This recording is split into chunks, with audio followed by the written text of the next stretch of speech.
célébrer cette édition de la Journée internationale des personnes handicapées, l'ensemble artistique et culturel ASA a décidé de sensibiliser à la culture sourde pour lever le mythe sur la superstition qui y est liée. Pour cela, la célébration à laquelle nous prenons part ce jour fait suite à une série d'activités initiées dans le cadre de la Journée mondiale des sourds. Primo, nous avons lancé une série de campagnes digitales sur la surdité et les capacités des personnes sourdes. Cette campagne réalisée à travers de petites capsules vidéo avec les élèves du CPA à Kogbato a été diffusée sur nos chaînes réseaux sociaux, à savoir Facebook et Twitter. Secondo, les jeunes élèves du CPA des sourds-muets d'Akogbato ont bénéficié d'une visite à l'ambassade des États-Unis près du Bénin, où ils ont adhéré à la bibliothèque Kennedy King, à l'institution diplomatique et pris part à une session d'échange sur les opportunités de l'ambassade pour la jeunesse béninoise.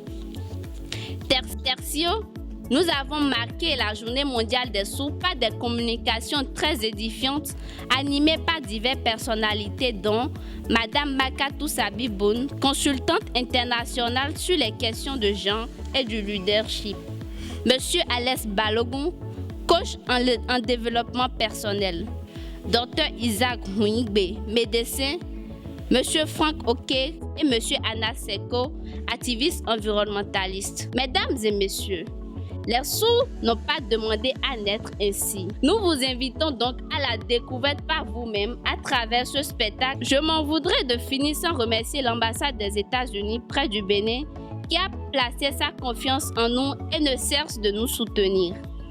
À l'entreprise de jus naturel Son Altesse, Napi Gold, Mega Apple Center, nous réitérons nos sincères remerciements pour l'accompagnement. Tout en vous remerciant pour votre présence, nous vous souhaitons une excellente soirée. Je vous remercie. Nous ferons tout ce qui est de notre possible également pour être à vos côtés, parce que nous croyons dur comme fer en ce que nous faisons. Les droits des personnes handicapées sont des droits humains et il est important que chacun de nous, en ce qui le concerne, travaille à promouvoir et à défendre ces droits-là au quotidien. C'est pour moi un grand plaisir de voir que l'association des alumni Yali bouge et a des opportunités de travailler avec d'autres associations, d'autres ensembles de jeunes au Bénin.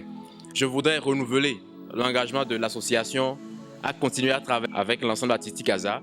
C'est une opportunité de créer des échanges, de créer un cadre de travail, d'échange pour voir dans quel contexte et dans quelles sont les opportunités pour nous de travailler ensemble pour le bénéfice d'un plus grand nombre de personnes. Sur les innovations vient d'ouvrir la prestation qui entre dans le cadre de la création de spectacle. Avec tout ça, elle va servir à quoi ici? Une soupe. Ah, je vois. Moi, je vais essayer de me vider de ça avec un petit billet de 2000 francs. Donc, selon la déontologie des interprètes, tout ce qu'il a dit, je vais dire ça fidèlement. Tu connais la déontologie? Oui, c'est ça la déontologie. C'est ça, nous suivons ici. Ah, voilà. On a parlé.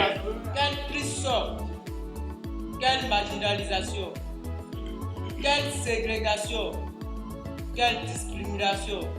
Pourquoi tant de primates rendant difficile mon insertion? Pourquoi ne pourrais-je pas jouir de mes droits comme mes pères d'âge? Pourquoi tant de sorts jetés sur ma personne? Tristesse, quel triste sort. Je suis handicapé.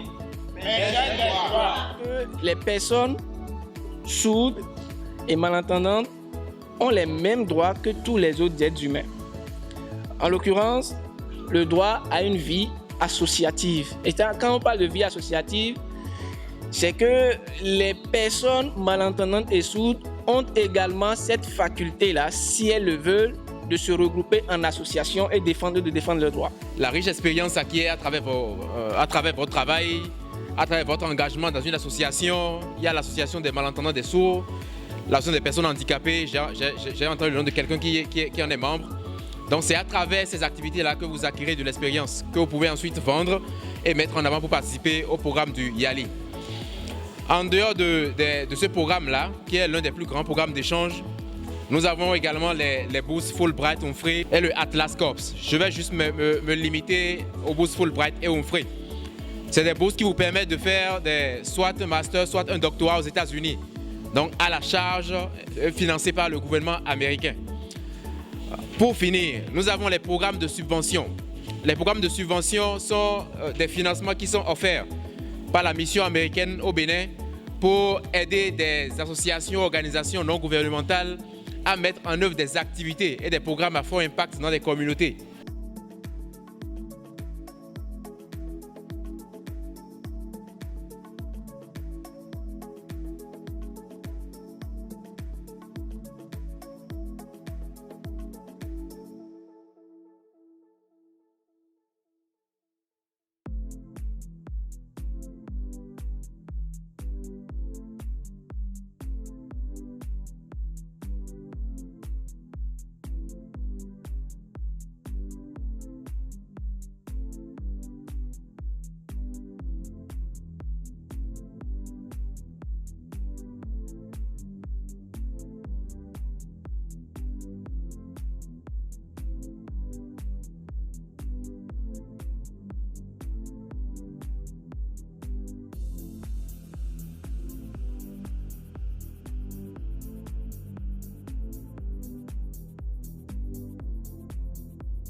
Le spectacle de théâtre des sourds et des malentendants auquel j'ai participé aujourd'hui, je l'ai trouvé vraiment très très intéressant. J'ai même été surprise par ce que j'ai vu et ça m'a permis d'ouvrir les yeux en fait, parce que quand on n'a pas un membre de notre famille ou quelqu'un proche de nous qui est dans ce même problème-là en fait, on a toujours l'impression que ça n'arrive qu'aux autres et on ne s'intéresse pas vraiment à ça. Donc venir ici aujourd'hui, ça m'a ouvert les yeux et puis on se rend compte qu'ils souffrent vraiment de beaucoup de discrimination et quelque part ils ont besoin de notre aide. Je ne dirais pas qu'ils ont besoin de notre aide, mais ils ont besoin de notre soutien en fait, pour porter leur voix, pour qu'on leur permette de jouir des mêmes droits que nous, parce qu'ils ont droit au travail. Ce sont des personnes à part entière comme nous-mêmes. Et je voudrais également remercier Douriat Tansou. C'est une jeune femme très battante. Elle m'a vraiment surprise aujourd'hui. Elle est battante et puis tout ce qu'elle a abattu comme travail, c'était vraiment super. C'était vraiment bien aujourd'hui.